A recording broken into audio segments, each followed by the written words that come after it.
وہ نبیوں میں رحمت لقب پانے والے محمد ہمارے بڑی شان والے محمد ہمارے بڑی شان والے۔ بسم اللہ الرحمن الرحیم۔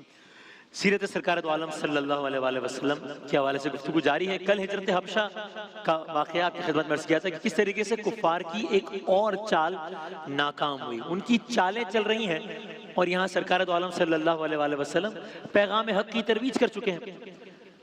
اب ظاہر مکے میں حالات تو خراب ہو رہے تھے نا بہت زیادہ، اور حبشہ کا واقعہ اگرچہ ان کی ایک اور شکست تھی لیکن اپنے طور پہ کوششیں تو کر رہے تھے کفار اور مشرکین۔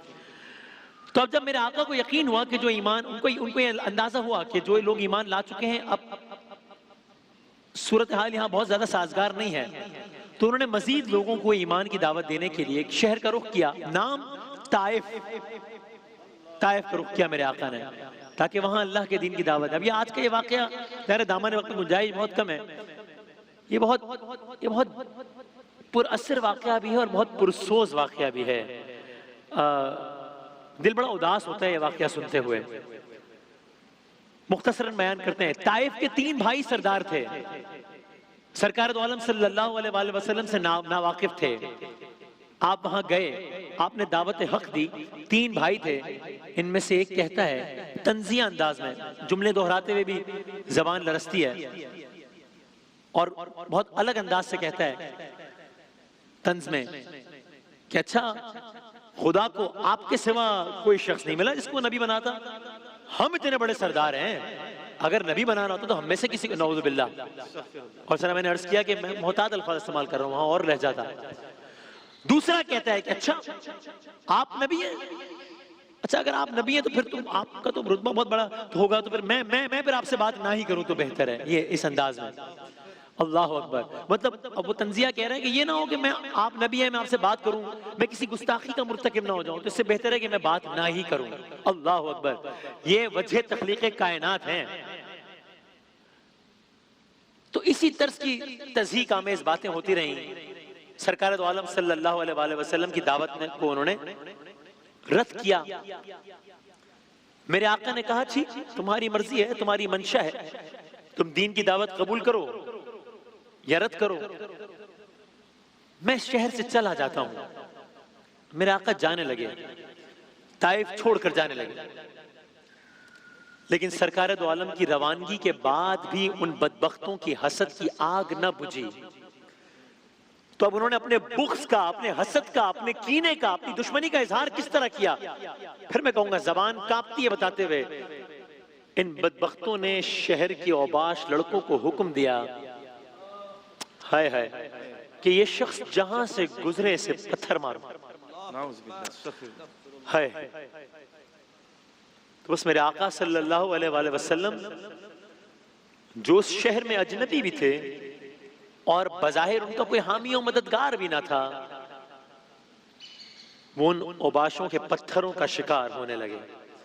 اب دیکھیں جب ہم کہتے ہیں فدا کا ابی و امی یا رسول اللہ صلی اللہ علیہ وآلہ وسلم، ہمارے ماں باپ آپ پر قربان یا رسول اللہ، ذرا ایک لمحے کو سوچئے، بات ذرا سخت ہے، میں معافی چاہتا ہوں لیکن سوچئے، اگر میں جن میں کہہ رہا ہوں کہ میرے ماں باپ ان پر فدا، اگر میں اپنے گھر کی کسی شخصیت کو اس مقام پہ رکھوں تو میرا وجود کانپ جائے۔ یہ کائنات کے سردار کے ساتھ یہ ہو رہا ہے، ہائے ہائے، حالانکہ کوئی موازنہ ہی نہیں ہے نا، کوئی موازنہ ہے ہی نہیں ظاہر، لیکن صرف ایک سمجھنے کے لیے وہ اوباشوں کے پتھروں کا شکار ہونے، یہاں تک کہ جسم پر لگنے والے پتھروں کی تعداد اتنی زیادہ تھی کہ ان پتھروں کی وجہ سے زخموں سے خون جاری ہو گیا۔ رسول اللہ صلی اللہ علیہ وآلہ وسلم پتھر کھاتے رہے، لیکن کوئی نہیں جانتا کہ میرے آقا نے ان کو کیا جواب دیا۔ نہ ہی میرے آقا کی زبان سے کوئی بد دعا سنی گئی، نہ ہی میرے آقا کی زبان سے کوئی شکوہ سنا گیا، نہ ہی کوئی آہو فغاں سنی گئی۔ محمد مصطفیٰ کی شان رحمت تو ذرا دیکھو، ستم سہتے تو تو ہیں لیکن ستم ڈھایا نہیں کرتے. بس آپ کا سر جھکا تھا, آپ آہستہ آہستہ پتھروں کو اپنے جسم پر سہتے رہتے, اللہ کی راہ میں بڑھتے رہتے, یہاں تک کہ ایک وقت آیا کہ میرے آقا کے نالین مبارک خون سے رنگین ہو گئے, خون سے بھیگ گئے, خون جم گیا, جوتے اتارنا مشکل ہو گیا. لیکن محمد مصطفیٰ صلی اللہ علیہ وآلہ وسلم کے پائے ثبات میں لغزش نہیں آئی, صبر کا دامن ہاتھ سے نہیں چھوڑا, زبان پر بد دعا کی جگہ ہدایت کی دعا دی. یہاں تک کہ اب آپ نے ایک باغ میں پناہ لی, اس باغ کے سرداروں نے آپ کو دیکھا تو اپنے غلام اداس نام تھا, اداس کو کچھ انگور اور پانی وغیرہ دے کر آپ کی خدمت میں بھیجا. آپ نے اداس کو دیکھا تو پوچھا تو یہاں کا نہیں لگتا؟ اس نے کہا ہاں میں نینوا کا رہنے والا ہوں. تب میرے آقا نے فرمایا اچھا تم یونس بن متی علیہ السلام کے شہر سے تعلق رکھتے ہو؟ وہ شخص حیران ہوا, اس نے پوچھا ارے آپ کو کیسے معلوم؟ رسول اللہ نے فرمایا یونس بھی اللہ کے رسول تھے, میں محمد بھی اللہ کا رسول ہوں. اللہ اکبر, اللہ اکبر. ہائے ہائے.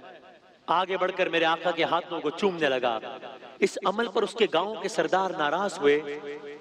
اداس نے اپنے آقاؤں کو بتایا کہ اس نے مجھے وہ بات بتائی ہے جو نبی کے علاوہ کوئی نہیں بتا سکتا.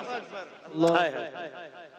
یہاں تک کہ اسی سفر طائف کے اختتام میں, یہ تو خود ہم نے بہت مختصر آپ کی خدمت میں عرض کیا کہ جن سے اتنا ظلم و ستم سہا, جنہوں نے اتنی بد زبانی کی, جنہوں نے فزیکلی ٹارچر کیا, جنہوں نے پتھروں کی بارش کی, جن کی وجہ سے نالین مبارک خون سے تر ہو گئی, جنہوں نے ہر ممکنہ طریقے سے انسلٹ کیا. اب جب یہ ہوا کہ واپسی پر جب ایک فرشتہ آیا سرکار دو عالم صلی اللہ علیہ وآلہ وسلم کے پاس اور آپ سے عرض کی اے محمد صلی اللہ علیہ وآلہ وسلم آپ حکم کیجئے تو ان دونوں پہاڑوں کو ملا کر طائف کو تباہ و برباد کر دیا جائے. تو فرشتہ آیا, طائف کو تباہ و برباد کرنے کے پیغام کے ساتھ حاضر ہوا. آپ نے اس کو انکار کرنے کے بعد اللہ سے دعا کی جس کا مفہوم یہ تھا میرے رب مجھے دنیا میں کسی کی پرواہ نہیں, اگر تو مجھ سے راضی ہے بس اے میرے رب تو مجھ سے راضی ہے. کیا کہنا ہے یا رسول اللہ, فدا کا ابی و امی یا رسول اللہ صلی اللہ علیہ وآلہ وسلم. سیرت سرکار دو عالم صلی اللہ علیہ وآلہ وسلم کا تذکرہ جاری ہے, کل پھر حاضر ہوں گے انشاءاللہ. رحمت کبریا بہر